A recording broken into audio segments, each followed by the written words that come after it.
بسم اللہ الرحمن الرحیم۔ السلام علیکم پیارے دوستو، مولانا روم رحمۃ اللہ علیہ اسلامی تاریخ کا ایک ایسا نام ہے جس سے تقریباً ہر مسلمان واقف ہے، لیکن مولانا روم کی زندگی اور ان کے مقام و مرتبے سے بہت کم لوگ واقف ہیں۔ یاد رہے کہ مولانا روم رحمۃ اللہ علیہ نے شاہ شمس تبریز رحمۃ اللہ علیہ سے روحانی فیض حاصل کیا تھا، اور شاہ شمس تبریز بھی تصوف کی دنیا کا ایک معروف نام ہے۔ آج کی ویڈیو میں ہم اپنے ناظرین کو مولانا روم رحمۃ اللہ علیہ کی ابتدائی زندگی کے حالات و واقعات اور ان کے مقام و مرتبے سے آگاہ کریں گے، اور آپ رحمۃ اللہ علیہ کی کرامت کے مختلف واقعات بھی آپ کو بتائیں گے جن کا تذکرہ سن کر آپ کا ایمان تازہ ہو جائے گا۔ لہٰذا ویڈیو کو آپ نے اسکپ نہیں کرنا اور آخر تک لازمی دیکھنا ہے۔ دوستو، آپ کو بتاتے چلیں کہ مولانا روم رحمۃ اللہ علیہ کا خاندانی نام محمد تھا، جلال الدین آپ کا لقب تھا، اور عرف مولائے روم، مولانا روم اور مولانا رومی ہیں۔ آپ رحمۃ اللہ علیہ 604 ہجری میں بلخ میں پیدا ہوئے۔ مولانا روم رحمۃ اللہ علیہ کا سلسلہ نسب خلیفہ اول حضرت ابو بکر صدیق رضی اللہ تعالی عنہ تک براہ راست پہنچتا ہے۔ مولانا روم رحمۃ اللہ علیہ کے پردادا حضرت حسین بلخی رحمۃ اللہ علیہ بہت بڑے صوفی اور صاحب کمال بزرگ تھے۔ عمرائے وقت ان کا بہت احترام کرتے تھے، یہاں تک کہ خوارزم شاہ جیسے حکمران نے اپنی بیٹی کی شادی مولانا روم رحمۃ اللہ علیہ کے دادا سے کر دی تھی۔ علم و فضل کے ساتھ ساتھ اس خاندان کو دنیاوی عزت بھی حاصل تھی۔ مولانا جلال الدین رومی رحمۃ اللہ علیہ کے والد کا نام شیخ بہاؤالدین تھا۔ ان کے مریدوں میں سید برہان الدین ایک نامور عالم تھے، اس لیے مولانا روم کی تربیت کی ذمہ داری سید برہان الدین کے سپرد کی گئی۔ مولانا روم رحمۃ اللہ علیہ نے اکثر ظاہری علوم انہی بزرگ سے حاصل کیے۔ تقریباً 19 سال کی عمر میں مولانا روم رحمۃ اللہ علیہ اپنے والد محترم کے ساتھ قونیہ تشریف لے آئے۔ کچھ دن بعد آپ والد کے سایہ سے محروم ہو گئے۔ شفیق و مہربان باپ سے جدائی ایک بڑا کربناک سانحہ تھا، مگر اللہ نے مولانا روم رحمۃ اللہ علیہ کو صبر و ضبط کا حوصلہ عطا فرمایا۔ آپ نے اس غم سے نجات کے لیے خود کو کتابوں میں گم کر دیا۔ پھر 629 ہجری میں جب مولانا روم رحمۃ اللہ علیہ کی عمر 25 سال تھی، آپ نے مزید تحصیل علم کے لیے شام کا رخ کیا۔ یہاں آپ 7 سال تک مقیم رہے اور مسلسل اپنے علم میں اضافہ کرتے رہے۔ پھر قونیہ واپس آ گئے۔ انہی دنوں آپ کے استاد محترم سید برہان الدین بھی تشریف لے آئے۔ پھر مولانا روم رحمۃ اللہ علیہ کا امتحان لیا گیا۔ جب سید صاحب کو یقین ہو گیا کہ ان کا شاگرد ظاہری علوم کی تکمیل کر چکا ہے، تو پھر ایک دن فرمایا، مخدوم زادے، اب وقت آ گیا ہے کہ میں تمہارے والد کی امانت تمہیں لوٹا دوں۔ اس کے بعد سید برہان الدین رحمۃ اللہ علیہ نے آپ کو اپنا مرید کیا اور تقریباً 9 سال تک روحانی تعلیم دیتے رہے۔ پیارے دوستو، سید برہان الدین ایک باہوش بزرگ اور ایک عالم و فاضل شخص تھے، اس لیے طویل تربیت کے بعد بھی مولانا روم رحمۃ اللہ علیہ کی زندگی پر عقل کا رنگ غالب رہا۔ دراصل سید صاحب یہی چاہتے تھے اور وہ اپنی کوششوں میں کامیاب بھی رہے تھے۔ مولانا جلال الدین رومی رحمۃ اللہ علیہ فطری طور پر ذہین ترین شخص تھے۔ والد محترم کی تعلیم و تربیت اور پھر سید برہان الدین رحمۃ اللہ علیہ کی خصوصی توجہ نے مولانا کو درجہ کمال تک پہنچا دیا تھا۔ اب آپ کا یہ عالم تھا کہ کسی علمی تقریب میں خطاب کرنے کھڑے ہو جاتے تو لوگ پتھر کی طرح ساکت ہو جاتے اور مولانا کی تقریر اس طرح سنتے کہ انہیں اپنے گرد و پیش کی بھی خبر نہ رہتی۔ لیکن دوستو، یہ تاریخ انسانی کا عجیب پہلو ہے کہ ہر دور میں حاسد اور تنگ نظر لوگوں کی کثرت پائی جاتی ہے۔ اگر عام انسانی طبقوں میں ایسے لوگ پائے جائیں تو یہ عمل زیادہ خطرناک نہیں ہوتا، مگر جب علماء کے دل و دماغ بھی اس بیماری کا شکار ہو جائیں تو پھر زمین پر بے شمار فتنے سر اٹھانے لگتے ہیں۔ جب مولانا روم رحمۃ اللہ علیہ علماء کی صفوں میں نمودار ہوئے اور آپ نے اپنے کمالات کا مظاہرہ کیا تو مخلوق خدا اس قدر گرویدہ ہوئی کہ دوسرے اہل کمال کی عظمتوں کے چراغ دھندلے ہونے لگے۔ یہ بات علماء کی ایک جماعت کو سخت ناگوار گزری۔ پھر حسب روایت مولانا روم رحمۃ اللہ علیہ کی تحقیر کرنے کے لیے ایک خفیہ منصوبہ تیار کیا گیا۔ پھر جب مولانا روم رحمۃ اللہ علیہ ایک عظیم الشان اجتماع سے خطاب کرنے کھڑے ہوئے تو اچانک ایک شخص مجمع سے اٹھا اور آواز بلند کہنے لگا، محترم مولانا، آپ اپنے پسندیدہ موضوع پر ہفتوں اور مہینوں کی تیاری کے بعد تقریر کرتے ہیں، یہ تو کوئی کمال نہیں۔ اس طرح تو کوئی بھی شخص اپنے علم کا مظاہرہ کر سکتا ہے۔ پھر آپ میں کیا خوبی ہے؟ میں نے کبھی اپنے کمالات کا دعویٰ نہیں کیا۔ مولانا روم رحمۃ اللہ علیہ نے بڑے تحمل سے جواب دیا۔ میں تو ایک ادنا طالب علم ہوں اور میری زندگی کا مقصد مخلوق خدا کی خدمت ہے۔ ویسے اگر آپ اپنی طرف سے کسی موضوع کا انتخاب کر لیں تو میں اس موضوع پر بھی تقریر کرنے کی کوشش کروں گا۔ مولانا روم کا جواب سن کر ہزاروں انسانوں کے مجمع پر گہرا سکوت چھا گیا۔ وہ شخص دوبارہ اٹھا اور منصوبے کے مطابق اس نے کہا، مولانا آج آپ سورہ والضحیٰ کی تفسیر بیان کریں گے۔ یہ کہہ کر وہ شخص اپنی نشست پر بیٹھ گیا۔ اس شخص کا خیال تھا کہ مولانا جلال الدین رومی رحمۃ اللہ علیہ کسی فلبدی موضوع پر تقریر کرنے سے عاجز رہیں گے اور پھر ہزاروں انسانوں کی موجودگی میں ان کی محترم شخصیت ایک تماشا بن کر رہ جائے گی۔ ایک لمحے کے لیے مولانا روم رحمۃ اللہ علیہ کے ہونٹوں پر ہلکا سا تبسم ابھرا۔ پھر آپ رحمۃ اللہ علیہ نے اپنے اللہ کی کبریائی بیان کی اور حضور اکرم صلی اللہ علیہ وآلہ وسلم پر درود و سلام بھیجا۔ اس کے بعد انسانی ہجوم سے مخاطب ہوئے۔ قرآن مجید کی اس سورہ مبارکہ میں استعمال ہونے والا پہلا حرف واو ہے۔ آج میں اسی حرف مقدس کی تشریح کروں گا۔ یہ کہہ کر مولانا روم نے اپنی تقریر کا آغاز کیا اور پھر مسلسل 6 گھنٹے تک صرف اس بات کی وضاحت کرتے رہے کہ اللہ تعالیٰ نے سورہ والضحیٰ میں حرف واو کیوں استعمال کیا۔ پورے مجمع پر سناٹا طاری تھا۔ ایسا محسوس ہو رہا تھا جیسے مولانا روم کی زبان سے علم کا سمندر ابل رہا ہے جس کی تیز موجوں میں سب کچھ بہہ جائے گا۔ ابھی آپ کی تقریر ختم ہونے بھی نہیں پائی تھی کہ وہی شخص اپنی جگہ سے دیوانہ وار اٹھا اور اس نے مولانا روم رحمۃ اللہ علیہ کے قدموں پر سر رکھ دیا۔ واللہ آپ عظیم ہیں۔ آج پورے روم میں آپ کا کوئی ثانی موجود نہیں۔ یہاں کے لوگ آپ کے علم و فضل سے حسد رکھتے ہیں۔ میں بھی اسی لعنت کا شکار ہو گیا تھا۔ خدا کے لیے مجھے معاف فرما دیجیے۔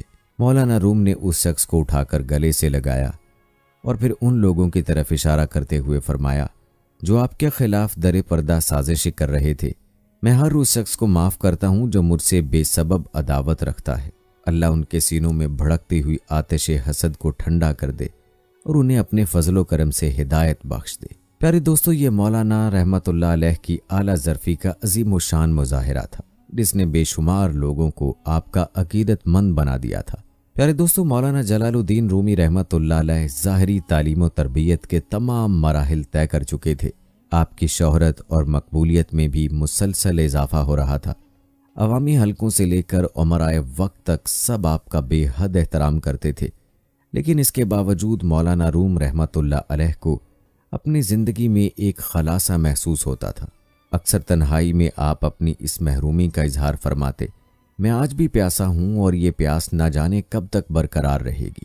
مولانا روم کی بے تکلف دوست اس پیاس کا مفہوم پوچھتے تو آپ بے اختیار فرماتے، میں خود بھی نہیں جانتا کہ یہ کیسی پیاس ہے، بس یوں محسوس ہوتا ہے کہ جیسے میری روح تشنا ہے۔ دوست اس کا کیا جواب دیتے؟ وہ تو خود مولانا کے علم کے محتاج تھے۔ الغرض بہت دن تک مولانا کی یہی کیفیت رہی۔ پھر ایک دن ایک عجیب واقعہ پیش آیا جس نے مولانا روم رحمۃ اللہ علیہ کی زندگی کو یکسر بدل ڈالا۔ پیارے دوستو، یاد رہے کہ مولانا جلال الدین رومی کا کتب خانہ نادر و نایاب تصنیفات کی موجودگی کے سبب پورے ملک میں ایک خاص اہمیت رکھتا تھا۔ ایک دن مولانا روم اسی کتب خانے میں شاگردوں کو درس دے رہے تھے۔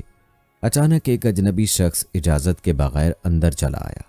مولانا روم فطرتاً ایک متواضع انسان تھے، اس لیے اجنبی کی اس طرح آمد پر ناراض تو نہیں ہوئے، لیکن پھر بھی انہیں اس شخص کا آنا اچھا معلوم نہیں ہوا۔ اجنبی اپنے حلیے کے اعتبار سے ایک عام سا آدمی تھا، پریشان حال، چہرے پر وحشت کا رنگ، معمولی لباس، مختصر یہ کہ اجنبی کی ظاہری شخصیت نہایت ہی غیر مؤثر تھی، اس لیے حاضرین میں سے کسی نے بھی اسے پسندیدہ نظروں سے نہیں دیکھا۔ خود مولانا روم رحمۃ اللہ علیہ نے اس پر ایک مختصر نظر ڈالی اور شاگردوں کو درس دینے میں مشغول ہو گئے۔ اجنبی نے آتے ہی اہل مجلس کو سلام کیا تھا اور پھر حاضرین کی صفوں سے گزرتا ہوا مولانا روم کے قریب جا کر بیٹھ گیا تھا۔ مولانا کے شاگردوں کو اجنبی کی یہ بے تکلفانہ ادا بہت سخت ناگوار گزری تھی، مگر وہ استاد کے احترام میں خاموش رہے۔ اگر ان کا بس چلتا تو وہ اجنبی شخص کو مجلس سے علم سے نکال دیتے یا پھر کم سے کم اسے سب سے پچھلی قطار میں بیٹھنے پر مجبور کر دیتے، لیکن وہ آداب مجلس کے پیش نظر ایسا نہ کر سکے۔ پھر بھی ان کے ذہنوں میں اجنبی کے لیے ناپسندیدگی کا غبار بھر گیا تھا۔ مولانا روم کا درس جاری رہا۔ اس دوران حاضرین نے محسوس کیا کہ اجنبی شخص کو مولانا روم کے درس سے کوئی دلچسپی نہیں تھی۔ وہ بار بار قیمتی کتابوں کے ذخیرے کو دیکھ رہا تھا۔ آخر اس سے ضبط نہ ہوا تو درس کے دوران ہی بول اٹھا، مولانا یہ کیا ہے؟ اجنبی نے نادر و نایاب کتابوں کی طرف اشارہ کرتے ہوئے کہا۔ مولانا روم رحمۃ اللہ علیہ کا چہرہ مبارک متغیر ہو گیا۔ آپ کو اجنبی کی اس جاہلانہ مداخلت سے اذیت پہنچی تھی، مگر مولانا نے فوراً ہی اپنے جذبات پر قابو پا لیا۔ ذرا صبر کرو، میں اپنا کام مکمل کر لوں، پھر تمہارے سوال کا جواب دوں گا۔ مولانا روم رحمۃ اللہ علیہ بڑے شیریں کلام تھے، مگر اجنبی کی اس غیر اخلاقی حرکت کے باعث آپ کے لہجے میں ہلکی سی تلخی شامل ہو گئی تھی۔ اجنبی نے پھر کوئی سوال نہیں کیا، مگر بدستور مولانا روم کے کتب خانے کا جائزہ لیتا رہا۔ آخر مولانا کا درس ختم ہوا اور آپ اس اجنبی کی طرف متوجہ ہوئے جس کی ناشائستہ حرکات نے حاضرین مجلس کے ذہنوں میں نفرت پیدا کر دی۔ آپ کون ہیں اور یہاں کس لیے تشریف لائے ہیں؟ مولانا روم اجنبی سے مخاطب ہوئے۔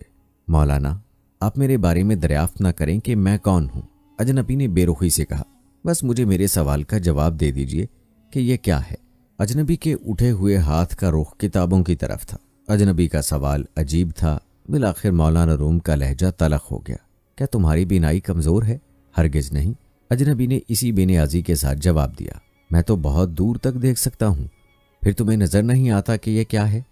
اجنبی کی اس گفتگو نے مولانا جلال الدین رومی جیسے شیریں بیان اور متحمل مزاج انسان کو جھنجھلاہٹ میں مبتلا کر دیا تھا۔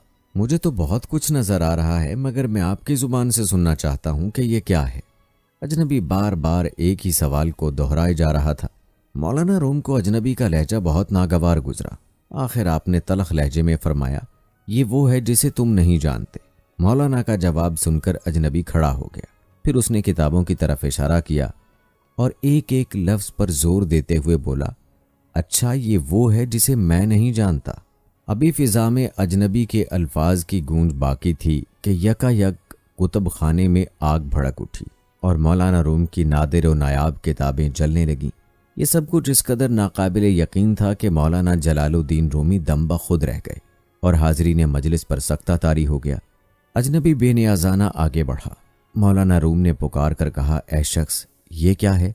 مولانا نے آگ کے بھڑکتے ہوئے شعلوں کی طرف اشارہ کیا۔ اجنبی مسکرایا، مولانا یہ وہ ہے جسے آپ نہیں جانتے۔ اتنا کہہ کر اجنبی واپس جانے لگا۔ مولانا روم کے ہونٹوں سے سرد آہ نکلی، ہائے میری نادر و نایاب کتابیں، اے شخص تیری وجہ سے سب کچھ راکھ ہو گیا۔ اجنبی جاتے جاتے رک گیا اور پھر مڑ کر مولانا روم سے مخاطب ہوا، اگر یہ سب کچھ میری وجہ سے ہوا ہے تو پھر میں تمہیں تمہاری کتابیں واپس کرتا ہوں۔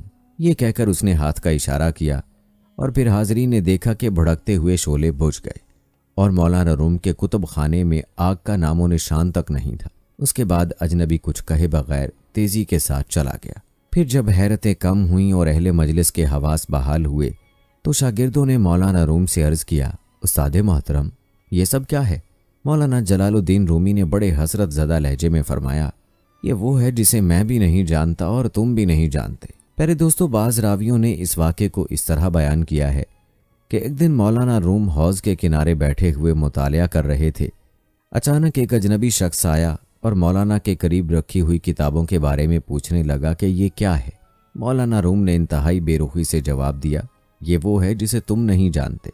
اجنبی نے مولانا روم سے مزید کوئی سوال نہیں کیا اور تمام کتابیں اٹھا کر حوض میں ڈال دی۔